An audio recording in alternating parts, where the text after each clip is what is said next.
What would Jesus do? An intriguing question that has reverberated through the ages.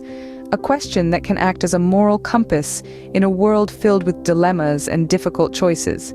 Consider a scenario where an individual is faced with a situation where telling a lie could potentially save someone's life. What would Jesus do in such a situation? As a figure who consistently advocated for truth and honesty, Jesus might struggle with this moral conundrum.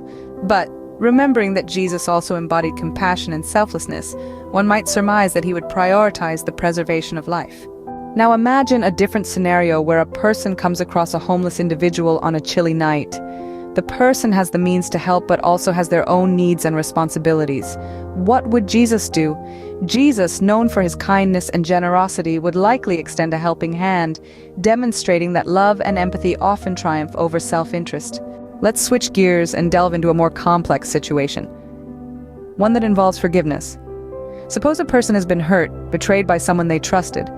The pain runs deep. The wounds are still fresh. What would Jesus do?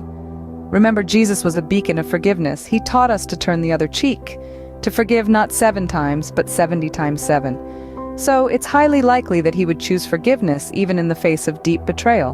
But what about situations that involve standing up against injustice? Imagine a scenario where a person witnesses an act of discrimination or prejudice. What would Jesus do? He was a champion of the downtrodden, the marginalized. He opposed the Pharisees, who were the oppressors of their time, so it's reasonable to think that Jesus would stand up against injustice, even if it meant facing opposition or danger. So what are the key takeaways from these scenarios? First, Jesus would likely prioritize compassion and preservation of life, even when faced with moral dilemmas. Second, he would probably extend help to those in need, demonstrating that empathy and love often triumph over self-interest.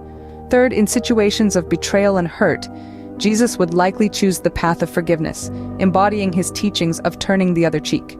Lastly, when confronted with injustice, Jesus would likely take a stand, reflecting his commitment to championing the marginalized and oppressed. Indeed, what would Jesus do is a question that can guide us, inspire us, and help us navigate the complexities of life. It is a question that invites us to step into the shoes of a man who, more than 2,000 years ago, taught us about love, compassion, forgiveness, and justice. It is a question that challenges us to be better, to do better, and to make the world a better place.